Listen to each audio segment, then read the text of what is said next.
ایک پہلوان مرد شاہ جور کا قصہ بیان کرتے ہیں کہ گردش زمانہ سے سخت پریشان ہو گیا تھا، خرچ زیادہ اور آمدنی کم تھی۔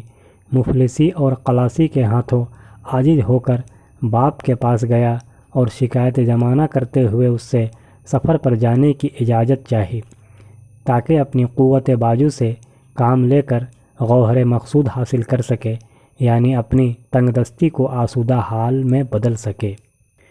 باپ نے کہا، اے بیٹے، یہ فضول خیال سر سے نکال دے اور سلامتی کے لیے قناعت کر کے گھر میں بیٹھ جا، کیونکہ داناؤں کا قول ہے کہ دولت کوشش سے نہیں ملتی۔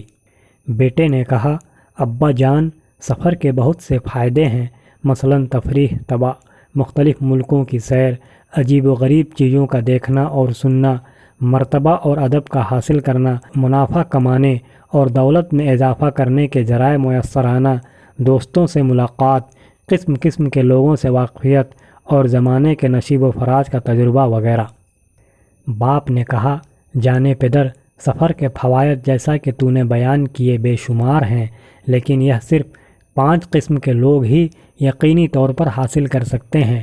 اول، وہ سوداگر جس کو خدا نے دولت، حشمت، غلام، کنیزیں اور مستعد خدام دے رکھے ہوں، ہر روز ایک نئے شہر میں جاتا ہے اور رات ایک نئی جگہ مقیم ہوتا ہے اور ہر وقت دنیا کی نعمتوں سے لطف اندوز ہوتا ہے۔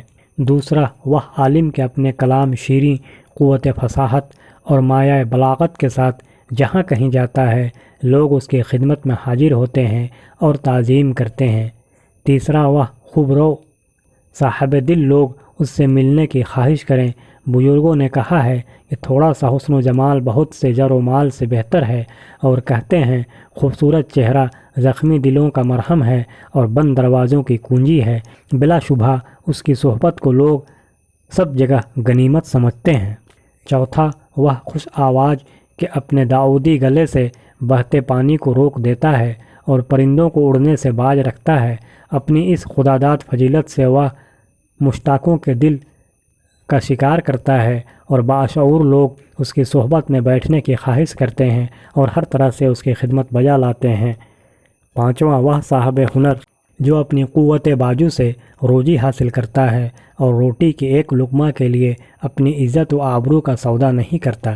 اے بیٹے، یہ صفات جو میں نے بیان کی ہیں سفر میں دل جمعی اور حسن گزاران کا باعث بنتی ہیں۔ جو شخص ان صفات سے محروم ہے وہ محض خوش فہمی میں مبتلا ہو کر سفر کرتا ہے اور کوئی دوسرا اس کا نام و نشان بھی نہیں سنتا۔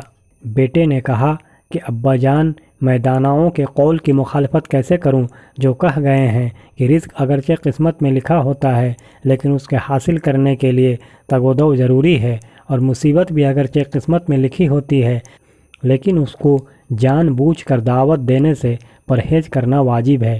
میری کیفیت یہ ہے کہ مست ہاتھی پر حملہ کر سکتا ہوں اور غضبناک شیر سے پنجہ آزمائی کر سکتا ہوں، پس اے پیدر بزرگوار، بہتر یہی ہے کہ میں سفر کروں، کیونکہ مفلسی کے مصائب جھیلنا میری طاقت سے باہر ہے۔ یہ کہہ کر باپ سے دعا کی درخواست کی اور چل پڑا۔ چلتے چلتے ایک تند و تیز دریا کے کنارے پر جا پہنچا۔ وہاں دیکھا کہ کچھ آدمی سامان سفر باندھے ایک کشتی پر بیٹھے ہیں۔ ملاح نے ان سے دریا عبور کرانے کی اجرت پہلے ہی لے لی تھی۔ اس نوجوان کے پلے پیسہ تو تھا نہیں۔ ملاح کی خوشامد کرنے لگا کہ وہ اسے بغیر اجرت لیے کشتی میں بیٹھا لے۔ ملاح نے اس کی خوشامد کا جواب خندۂ استہزاء سے دیا اور کہا کہ روپے کے بغیر زور بے فائدہ ہے، 10 آدمیوں کے زور کے بجائے ایک آدمی کا کرایہ نکال۔ کشتی میں بیٹھے ہوئے لوگوں نے بھی اس کی خوشامد اور رونے پیٹنے پر مطلق رحم نہ کھایا اور کشتی چل پڑی۔ نوجوان کو سخت غصہ آیا اور اس نے ملاح سے بدلہ لینے کی ٹھانی، پکار کر کہا کہ اگر میرے جسم کے کپڑے کرایہ کے عوض تو قبول کر لے تو پیش کر سکتا ہوں۔ ملاح لالچ میں آ کر کشتی کو واپس کنارے پر لے آیا۔ نوجوان نے اس کو کشتی سے کھینچ لیا اور پیٹنا شروع کر دیا۔ ملاح کا دوست بھی اس کی مدد کے لیے کشتی سے باہر آیا لیکن اس کا بھی وہی حال ہوا۔ ناچار انہوں نے مصلحت اسی میں دیکھی کہ اس شہجور نوجوان سے صلح کر لیں اور اسے بلا اجرت دریا کے پار لے جائیں۔ چنانچہ اس کے پاؤں پر گر پڑے اور منت و سماجت کر کے کٹھا لیا۔ دریا میں ایک جگہ یونان کی کسی شکستہ عمارت کا ستون کھڑا تھا۔ کشتی اس کے قریب پہنچی تو ملاح نے کہا، کشتی میں ایک خرابی پیدا ہو گئی ہے۔ تم میں سے کوئی ایسا آدمی جو بہت طاقتور ہو اس ستون پر چڑھ جائے اور کشتی کی رسی کو پکڑ کر اس کو روک رکھے تاکہ اس دوران ہم اس کی مرمت کر لیں۔ پہلوان کو اپنی طاقت پر بڑا گھمنڈ تھا۔ اس نے آزردہ دل دشمن کا خیال نہ کیا اور داناؤں کے اس قول کو فراموش کر دیا کہ جس کو تو نے ایک دلی رنج پہنچایا، اس کے بعد اگر تو اس کو 100 آرام پہنچائے تو اس ایک رنجش سے بے خوف مت رہ، کیونکہ تیر زخم سے باہر نکل جاتا ہے اور اس کا درد دل میں باقی رہ جاتا ہے۔ چنانچہ وہ کشتی کی رسی اپنے بازو سے لپیٹ کر اس ستون پر چڑھ گیا۔ ملاح نے رسی اس کے ہاتھ سے چھڑا لی، یعنی کاٹ دی اور کشتی چلا دی۔ پہلوان بیچارہ حیران رہ گیا۔ 2 دن سخت مصیبت اٹھائی، تیسرے دن نیند نے غلبہ کیا اور اسے پانی میں گرا دیا۔ 1 رات اور دن ہاتھ پاؤں مارنے کے بعد بہزار وقت کنارے پہنچا۔ زندگی کے کچھ رمق باقی تھی۔ درختوں کے پتے اور گھاس توڑ کر کھانے لگا، یہاں تک کہ جسم میں کچھ قوت آئی اور وہاں سے آگے روانہ ہوا۔ راستے میں شدید پیاس محسوس ہوئی۔ اتفاق سے ایک کنویں پر پہنچا جس کے گرد کچھ لوگ جمع تھے۔ وہ لوگ 1 پیسہ دے کر تھوڑا سا پانی پیتے تھے۔ نوجوان کے پاس پیسہ تو تھا نہیں، اپنی بے کسی اور بے مانگی کا اظہار کر کے پانی طلب کیا، لیکن کسی نے اس پر رحم نہ کھایا۔ اس نے تنگ آ کر پانی فروخت کرنے والوں میں سے ایک کو زود و کوب کیا۔ یہ دیکھ کر بہت سے آدمی اس کو لپٹ گئے اور خوب پیٹا، یہاں تک کہ زخمی ہو گیا۔ ناچار ایک قافلے کے پیچھے ہو گیا۔ رات کو قافلہ ایک ایسے مقام پر پہنچا جہاں چوروں کا زبردست خطرہ تھا۔ نوجوان نے دیکھا کہ قافلے والے سارے لوگ خوف کے مارے کانپ رہے ہیں اور موت کو سامنے دیکھ رہے ہیں۔ اس نے کہا کہ فکر نہ کرو، میں تنہا 50 آدمیوں کا مقابلہ کر سکتا ہوں۔ یہ سن کر اہل قافلہ کی جان میں جان آئی اور ان کے حوصلے بڑھ گئے۔ انہوں نے اس کو خوب کھلایا پلایا۔ اس کے قل واللہ پڑھتے ہوئے میدان بھوک اور پیاس سے نجات پائی تو لمبی تان کر سو رہا۔ ان لوگوں میں ایک جہاں دیدہ بوڑھا بھی تھا۔ اس نے کہا، اے میرے ساتھیوں، مجھے چوروں سے اتنا خطرہ نہیں جتنا تمہارے راہبر سے۔ کہتے ہیں کہ ایک غریب کے پاس تھوڑے سے درہم جمع ہو گئے تھے۔ چوروں کے ڈر سے گھر میں اسے اکیلے نیند نہ آتی تھی۔ اپنے دوستوں میں سے ایک کو اپنے گھر بلا لیا تاکہ رات مل کر گزاریں۔ 1 اور 2 11 چند راتوں میں اس دوست کو اس غریب کی رقم کا پتہ چل گیا اور ایک دن وہ انہیں لے کر 9 2 11 ہو گیا۔ لوگوں نے صبح اس غریب کو روتے پیٹتے دیکھا تو پوچھا کہ شاید تیرے درہم چور لے گئے۔ کہنے لگا، نہیں، خدا کی قسم، میرا راہبر دوست لے گیا۔ تم کیا جانو کہ یہ پہلوان بھی انہی چوروں میں سے ہو جو مکر و فریب سے ہم میں آ دھمکا ہو تاکہ موقع پا کر اپنے دوسرے ساتھیوں کو خبر کر دے۔ میرا مشورہ یہ ہے کہ اسے یہیں سوتا چھوڑ دیں اور ہم چلتے بنیں۔ اہل قافلہ کو مشورہ پسند آیا اور وہ سامان باندھ کر وہاں سے چل دیے۔ جب کافی دن چڑھ گیا تو پہلوان بیدار ہوا، ارد گرد دیکھا تو ہو کا عالم تھا اور قافلہ کا کہیں نام و نشان بھی نہ تھا۔ سر پیٹ کر رہ گیا۔ بیچارہ ادھر ادھر بہت گھوما لیکن قافلے کا پتہ نہ چلا۔ آخر بھوک پیاس سے نڈھال ہو کر ایک جگہ گر پڑا اور موت کا انتظار کرنے لگا۔ اس وقت اس کی زبان پر تھا، مسافروں پر وہی شخص سختی کرتا ہے جس نے کبھی مسافرت غریب الوطنی کا مزہ نہ چکھا ہو۔ اتفاق سے ایک شہزادہ جو شکار کھیلتے ہوئے اپنے ساتھیوں سے جدا ہو گیا تھا ادھر آ نکلا۔